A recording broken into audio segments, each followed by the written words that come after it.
అధ్యక్ష, ముఖ్యమంత్రి గారు సంతోషం. చాలా తక్కువ వయసులో చాలా అనుభవం సంపాదించేసి అలా ముఖ్యమంత్రి అందరి ఆశీస్సులతో దయతో అయినరు ఖచ్చితంగా. కానీ వాళ్ళు ఇప్పుడు మాట్లాడిన దరిదాపుగా గంట సమయంలో కూడా ప్రజలకు సంబంధించిన విషయాల్లో కాకుండా అనేక వారు కొన్ని మాట్లాడినరు. తప్పనిసరిగా తెలంగాణ తల్లిని గత ప్రభుత్వం కానీ లేక బీఆర్ఎస్ ప్రభుత్వం 2014 తర్వాత వచ్చి చేసింది కాదు అధ్యక్ష. ఉద్యమ సమయంలో అనేక మంది శిల్పులు వాళ్ళు తయారు చేసింది తప్ప అది బీఆర్ఎస్ పార్టీ లేకపోతే ఆనాడు ఉన్న టీఆర్ఎస్ పార్టీ తయారు చేసింది కాదు. వాస్తవం అది. మేము చెప్పడానికి వినకపోతే మీరు ఓకే, మీకు తెలియదు కాబట్టి చెప్తున్నాం. ఉద్యమ సమయంలో ఎక్కడున్నారండి? ఉద్యమ సమయంలో ఎక్కడున్నారండి? ఇగో తెలంగాణ ఉద్యమ సమయంలో అదేవిధంగా వారు చెప్పారు జయ జయ హే తెలంగాణ అని చెప్పేసి. కొత్తగా ఇవాళ జయ జయ తెలంగాణ అంటున్న సంతోషం. ఉద్యమ సమయంలో ఎక్కడున్నారు సార్? వీళ్ళందరూ కూడా తెలంగాణ శిబిరంలో ఉన్నారు, వాళ్ళందరూ కాంగ్రెస్ శిబిరంలో ఉన్నారు. ఈ ముఖ్యమంత్రి గారు ఆనాడు చంద్రబాబు గారు ధర్నా శిబిరంలో ఉన్నారు 2014లో. అది వాస్తవం అధ్యక్ష. ఇవాళ ఒకరి మీద ఒకరు అనుకోవడానికి కాదు. ఇవాళ దయచేసి ఇవాళ గద్దర్ యొక్క ఉద్యమ చెద్దరు కప్పుకొని తప్పుకుందాం అని చెప్పేసి అనుకుంటున్నారు. లేకపోతే ఇవాళ మా దగ్గర కూడా అనేక మంది గోరెడ్డి వెంకన్న కొడియాల ఎమ్మెల్సీ చేసుకున్నాం. పివి నరసింహరావు గారి పేరు ఒక ఇన్స్టిట్యూషన్కి పెట్టుకున్నాం. జయశంకర్ గారిది ఒక జిల్లాకు పేరు పెట్టుకున్నాం. జయశంకర్ గారిది ఒక యూనివర్సిటీకి పేరు పెట్టుకున్నాం. కొండా లక్ష్మణ్ బాపూజీ గారిది ఒక యూనివర్సిటీకి పేరు పెట్టుకున్నాం. అనేక ఉద్యమ నాయకుల్ని లేకపోతే సిద్ధాంతకర్తల్ని తెలంగాణ వాదుల్ని ఇవాళ అద్భుతంగా గౌరవించుకున్నది ఇలా తెలంగాణ ప్రభుత్వం. ఇవాళ వారు చెప్పారు శంకరమ్మ గారు శ్రీకాంతాచారి తల్లికి మీరు గౌరవం ఇవ్వలేదని. మేము పోటీలో నిలబెడితే ఆ పోటీలో వద్దు అని చెప్పేసి ఉత్తమ్ కుమార్ రెడ్డి గారిని ఆ రోజున రిక్వెస్ట్ చేసినాం. కానీ ఎవరండి? మీరే కదా పోటీ చేసి ఇలా శంకరమ్మ గారిని ఓడించి అగౌరవపరిచింది. ఇవాళ మమ్మల్ని అడుగుతుంటే ఎట్లా? అదేవిధంగా మీరు చెప్పారు జయ జయ తెలంగాణ రాష్ట్ర గీతం లేదని. ఆ రాష్ట్ర గీతం కాదు, ఇలా 4 కోట్ల ప్రజల యొక్క ప్రతి నాలుక మీద కూడా తీసుకొచ్చింది, రికార్డ్ చేసింది, వినిపించింది, పాడింది ఇలా బీఆర్ఎస్ పార్టీ టీఆర్ఎస్ పార్టీ. ఆ జయ జయ తెలంగాణను రాష్ట్ర గీతం చేయాలని చెప్పేసి అనుకున్నా కూడా రచయిత గారు అది 10 జిల్లాలు అని చెప్పేసి ఉన్నది. కొన్ని ఉన్నాయి కాబట్టి కొన్ని యాక్సెప్ట్ చేయలేదు కాబట్టి రాష్ట్ర గీతం అవసరం లేదు, మనకు జాతీయ గీతం ఉందని చెప్పేసి అన్నాం తప్ప ఏనాడు వారిని మేము అగౌరవపరచలే. ఆ పాటను తీసుకుంది మేము, రికార్డ్ చేసింది మేము అని చెప్పి మీకు తెలియజేస్తున్నాం. అధ్యక్ష, రాజముద్రలో నిన్నే మీరు చెప్పారు, ఇవాళ ప్రసంగంలోనే రాస్తూ ప్రసంగంలో మాట చెప్పారు. ఏమని? ఇలా హైదరాబాద్ వైభవాన్ని చూపిస్తాం, తెలంగాణ వైభవాన్ని చార్మినార్ని గొప్పగా చూపిస్తాం అని చెప్పేసి. చార్మినార్ ఎప్పుడో 450 సంవత్సరాల కింద వచ్చిన దాన్ని, అదేవిధంగా మత సామరస్యానికి ఇవాళ ఉన్నదాన్ని, ప్రతీకగా ఉన్నదాన్ని కాకతీయులు అద్భుతమైన సేవ ఈ ప్రాంతానికి తెలంగాణ ప్రాంతానికి చేసిండ్రు. గొలుసుగట్టు చెరువులు తీసుకొచ్చిండ్రు. ఈ ప్రాంతం ప్రజలు తినడానికి కావాల్సిన నీళ్లు కావాల్సిన చెరువులను వాళ్ళు కట్టిన ఉద్దేశంతో ఆ రాజముద్రలో పెట్టుకున్నాం తప్ప రాజరికాన్ని కానీ ఇంకోటి కాదు అధ్యక్ష. ప్రజలకు కావాల్సిన తీసుకొచ్చిందని పెట్టినాం అంతే తప్ప. ముఖ్యమంత్రి గారు వారు ఒక మాట అంటారు, మీరు అన్నింటిలో కూడా ఇక్కడ సహకారం కావాలని. కానీ అంతర్జాతీయ సమావేశాలకు పోయి కూడా అక్కడ కూడా మమ్మల్ని తిట్టడమే ఎట్లా సబబు అధ్యక్ష? అక్కడ కూడా రైతు భరోసా మేము ప్రకటించమని చెప్పారు. మేము ఇవాళ వారు ఏదైనా ఏ పథకం ఇచ్చినా ఆ పథకం జరగాలని చెప్పేసి చూసుకుంటున్నాం.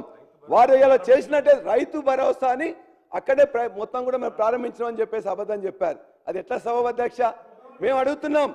అదేవిధంగా ఇవాళ చెప్పాను, ఆటో డ్రైవర్ వచ్చినట్లయితే తగలబెట్టించుకున్నది. అధికారం మీ చేతిలో ఉన్నది, ఎంక్వైరీ చేయండి, ఇంటెలిజెన్స్ ద్వారా ఇన్ఫర్మేషన్ తెచ్చుకోండి. ఇటువంటి సత్యదూరమైన చెప్పడం అనేది సబబు కాదని చెప్పి కూడా మాకు తెలియజేస్తున్నాం. ఉద్యోగాల గురించి చెప్పారు. ఇవాళ నర్సులు కానీ సింగరేణి కానీ ఇవాళ ఇచ్చే 15,000 ఉద్యోగాలు పోలీసు కానీ ఎప్పుడు నోటిఫికేషన్ ఇచ్చిన అధ్యక్ష? ఎప్పుడైనా పోలీస్ డిపార్ట్మెంట్లో ఇప్పటివరకు 32,000 ఉద్యోగాలు మేము ఇచ్చినాం. ఏ రోజు ఇబ్బంది రాలే.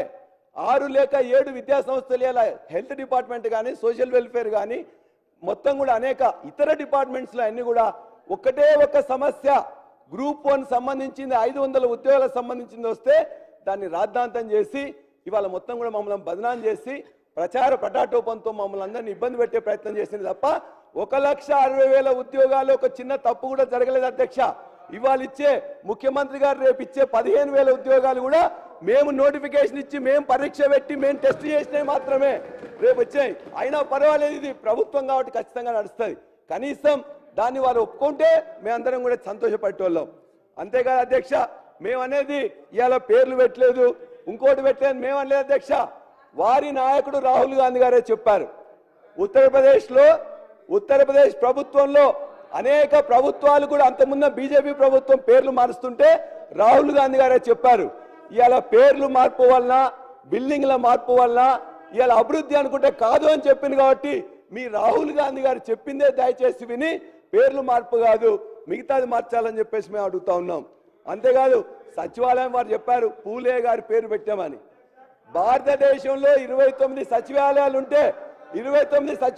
ఉంటే ఒకే ఒక్క సచివాలయానికి, తెలంగాణ సచివాలయానికి పేరు పెట్టింది బిఆర్ అంబేద్కర్ గారి పేరు పెట్టింది కేసీఆర్ గారి ప్రభుత్వం. వారు చెప్పారు మీ దగ్గరికి అందరు ఎమ్మెల్యేలు వస్తున్నారు, ఆ ఎమ్మెల్యేలు అందరూ కూడా వస్తే మీరు భయపడకండి, నేను కూడా అందరిని రిసీవ్ చేసుకుంటా అని చెప్పేసి ఇదే సభలో ఇంతమంది ఎమ్మెల్యేలు నిజంగానే వారిని కలిశారు. నలుగురు కలిశారు, ఇంకోరు ఇద్దరు కలిశారు. వారు ఏం చెప్పారు, నాకు అందరూ సమానమే, ఎమ్మెల్యేలు సమానమే, ఎంపీలు సమానమే, ఎమ్మెల్సీలు సమానమే, అన్ని పార్టీల వాళ్ళకు నాకు సమానమే చెప్పారు. అవును, మరి ఎవరికి ఎందుకు ప్రోటోకాల్ గెలిచిన ఎమ్మెల్యేలకు ఇవ్వట్లేదు అధ్యక్ష? ఇవాళ ఎస్డిపి 10 కోట్ల రూపాయలు ఇచ్చింది కదా, మరి లక్ష్మ మా అక్క అక్కడికి పోయి మాకు ఇట్లా ఇవ్వట్లేదని చెప్పేసి అడిగితే, అంటే వారు చెప్పిన దాంట్లో ఎంత నిజాయితీ ఉందంటే నేతి బీరకాయలో నేతి ఎంత ఉందో వారు చెప్పిన దాంట్లో నిజం కూడా అంతే ఉంది అధ్యక్ష. మా అందరినీ 119 మందిని ఎమ్మెల్యేలందరినీ ఎమ్మెల్సీలందరినీ కూడా సమానంగా చూస్తారని వారు చెప్పారు. ఇచ్చారా? మరి ఇవాళకి ఇప్పుడు కూడా ఈ యొక్క 119 తరఫున కూడా ఒక కాంగ్రెస్ సభ్యులే కాదు, బీజేపీ కానీ, ఎంఐఎం కానీ, సిపిఐ కానీ మా తరఫున కూడా మేము రిక్వెస్ట్ చేస్తున్నాం. మేము కూడా ప్రజల చేత ఎమ్మెల్యేగా ఎన్నుకోబడ్డాం కాబట్టి మాకు ఇచ్చే నిధులు కానీ, విధులు కానీ, ప్రోటోకాల్స్ కానీ మీ తరఫున, ఈ అందరి తరఫున ముఖ్యమంత్రి గారిని రిక్వెస్ట్ చేస్తున్నాం. మీరు చెప్పింది కదా ఇప్పుడే, వారందరినీ కూడా మేము సమానంగా చూస్తాం, సమానంగా చేస్తామని. నిజంగా మీకు నిజాయితీ ఉంటే ఖచ్చితంగా దీన్ని ఇమ్మీడియట్గా అమలు చేయాలని చెప్పి మేము కోరుతా ఉన్నాం. అధ్యక్ష, ఇవాళ మేము అనేది చివరి మాట ఒకటే అధ్యక్ష, చివరి మాట ఒకటే అధ్యక్ష, ఒకటే అన్నా మంత్రి గారు సార్ శ్రీగౌడ్ సార్, మీ ద్వారా అల్లా రాజేశ్వర రెడ్డి గారు గౌరవ సభ్యుని అడుగుతున్నాం. సచివాలయానికి అంబేద్కర్ గారు పేరు పెట్టానని 10 సంవత్సరాలు ముఖ్యమంత్రిగా ఏనాడైనా అంబేద్కర్ గారి జయంతి కానీ, వర్ధంతి కానీ వెళ్ళి దండ వేసిందా, నివాళులు అర్పించిందా? దేశంలో ఒకే ఒక ముఖ్యమంత్రి ఈరోజు అంబేద్కర్ జయంతి రోజు కానీ, వర్ధంతి రోజు నివాళులు అర్పణ ముఖ్యమంత్రి ఎవరని అంటే అది కేసీఆర్ గారు. 80 సంవత్సరాల వయసున్న రోషయ్య గారు కూడా అర్ధగంట ముందొచ్చి నివాళులు అర్పించి 3 గంటలు అక్కడ గడిపేవాడు అధ్యక్ష. మీరు అంబేద్కర్ గారు పేరు తీసుకునే అర్హత కూడా మీకు లేదు. ఇవాళ మీరు కట్టి అంబేద్కర్ గారు పేరు పెట్టింది ఎవరు అధ్యక్ష? ఆ రోజు మేము పెట్టినాం. అందుకనే గౌరవ సభ్యుని చెప్తున్నా, మా ముఖ్యమంత్రి గారు చెప్పినట్టు అన్ని సత్యాలు చెప్పిను. నువ్వు ఇవాళ కానిస్టేబుల్ కృష్ణయ్య కుటుంబం పెట్టిపోయింది, శంకరమ్మ గురించి మాట్లాడిన అధ్యక్ష. శంకరమ్మ గారించి మా ఉత్తమ్ కుమార్ మీరు టికెట్ ఇచ్చినప్పుడు సార్ ఒకటి సార్, మన అంబేద్కర్ అమరవీరుల శుభం, ఒక్క అమరవీర్ గారు శుభం అధ్యక్ష. ఎంత అవమానం అంటే సూపర్ ఓపెనింగ్ ముందు రోజు బుల్లెట్ ప్రూఫ్ కారు 2 గన్మెన్ ఇచ్చి పంపించారు అధ్యక్ష. మేమందరం అనుకున్నాం రాజ్యసభనా ఎమ్మెల్సీనా ఇస్తారని. ఆ స్తూపం ప్రారంభించను, ఓపెనింగ్ అయింది, స్టేజ్ మీద పిలిపించను, మధ్యాహ్నం ఆ కారు గన్మెన్లను వాపసు తీసుకొని మళ్ళీ రోడ్డు మీద పంపి మీది ఎంత అవమానకర బతుకు ఒకసారి ఆలోచించుకోండి. మళ్ళొక్కసారి అంబేద్కర్ గారు కానీ, అమరవీరుల కానీ తెలంగాణ గురించి మాట్లాడే నైతిక అర్హత లేదు. సాగు రోడ్లో తలకాయ పెట్టలేదు అధ్యక్షులు. మోసం చేసి తెలంగాణ ఇచ్చింది కాంగ్రెస్ పార్టీ, పోరాటం చేసి సకల జనులు కాంగ్రెస్ నాయకులు అయితే సాగు రోడ్డు తలకాయ పెట్టినాడు. సాగు రోడ్డు తలకాయ పెట్టేవారు నిమ్స్ హాస్పిటల్ దీక్ష చేస్తారు అధ్యక్ష. ఇప్పటికీ అలా మెడికల్ సర్టిఫికేట్ తీసుకొచ్చిన, మెడికల్ సర్టిఫికేట్ విటామిన్ ఆయన ఏ మెడిసిన్ తీసుకుంటో ఆ మెడిసిన్తో ఒక మణిపూర్లో ఒక మహిళ 15 సంవత్సరాలు ఉంది అధ్యక్ష. కేసీఆర్ గారు సాగు నోట్ల వేడ అధ్యక్ష ఇంకా 15 ఏళ్ళు అన్ని దొంగ దీక్షలు చేసుకుంటా దొంగ మాటలు మాట్లాడుకొని ఇవాళ పాపం చేతుల్లో ఇవాళ గౌరవ ముఖ్యమంత్రి గారు చెప్పినట్టు ఇవాళ జయశంకర్ లేదు, కాళోజీ నారాయణ ఆడిటోరియం లేదు, మీకు ఎక్కడ కమిషన్ వస్తాయో అది కట్టాలి, మోసం చేయాలి. ఇక్కడ అబద్ధాలు మాడుకోండి మళ్ళీసారి నాంబడి జరగాలి, ఎక్కడ జరిగారో ఆ గౌరవ ముఖ్యమంత్రి ఉన్నట్టు అలా దేదే బాబా అనుకుంటుంటారు మీరు. పల్లా రాజేశ్వర రెడ్డి గారు అధ్యక్ష, గత ముఖ్యమంత్రి గారు ఎప్పుడు ఎక్కడ ఎవరికి నివాళులు అర్పించో వారికి ఫోటోలు కావాలంటే మేము ఇస్తాం. అయినా ఇవాళ గద్దర్ గారికి కూడా ముఖ్యమంత్రి గారు చెప్పారు మేము నివాళులు అర్పించలేదని, పోయిందని. గద్దర్ గారు చనిపోకముందే హాస్పిటల్లో కావాల్సింది ఏర్పాట్లు చేసింది కూడా నేనే పల్లా రాజేశ్వర రెడ్డిగా నేను పోయినా. రెండోది ఎల్బీ స్టేడియంలో పెట్టిన తర్వాత ఎల్బీ స్టేడియంలో ఏర్పాట్లు చేసి ఎల్బీ స్టేడియం నుంచి ఇంటి దాకా తీసుకుపోయింది కూడా నేనే. ఎల్బీ స్టేడియం తర్వాత ముఖ్యమంత్రి కేసీఆర్ గారిని తీసుకుపోయి నివాళులు అర్పించి కూడా మేమే. ఇంత అబద్ధాలు చెప్తే ఎట్లా అధ్యక్ష? ఇంత అబద్ధాలు చెప్పకూడదు అధ్యక్ష. నేను చెప్తున్నా కదా, గద్దర్ యొక్క ఉద్యమ చెద్దరు కప్పుకోవడానికి ప్రయత్నం చేయండి. రైఫీలతో జేఏసీ కేవదండరాములు అందరినీ కూడా తుపాకీ దాటిండు, వాళ్ళ మీద తుపాకీ పెట్టి చేస్తున్నారు. ఇవన్నీ అబద్ధాలు కరెక్ట్ కాదు అధ్యక్ష.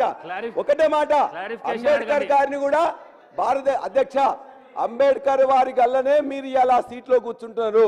అంబేద్కర్ గారిని భారతదేశంలో ఇప్పటి వరకు ఏకైక అద్భుతమైన ఇవాళ స్టాట్యూని పెట్టి గౌరవించింది కేసీఆర్ గారి ప్రభుత్వం. అదేవిధంగా ఇవాళ అంతేకాదు 29 సచివాలయాల్లో ఒకే ఒక సచివాలయానికి పేరు పెట్టింది కూడా కేసీఆర్ అంబేద్కర్ సచివాలయం. ఇవాళ అద్భుతమైన ఒక స్టడీ సర్కిల్ పెట్టింది కూడా కేసీఆర్ గారు.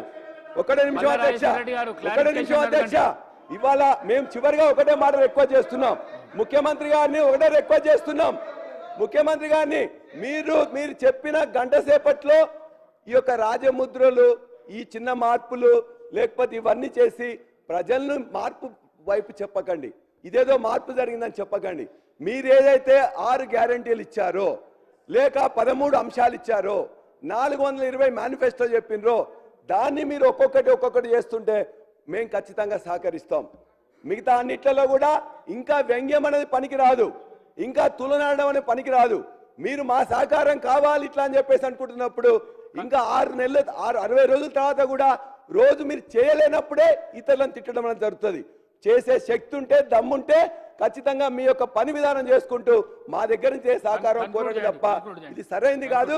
మేము చివరిగా ఒకటే మాట చెప్తున్నాం, మీరు ఏదైతే గవర్నర్ ప్రసంగంలో పెట్టలేకపోయినరో వాటన్నిటిలో ఇవాళ యువజనులకు సంబంధించి యువ వికాసం కానీ చేయూత కానీ ఇతరులు చేయాల్సిన అన్ని కూడా మీరు చెప్పిన విధంగా ఖచ్చితంగా 100 రోజుల్లో చేయాలని చెప్పి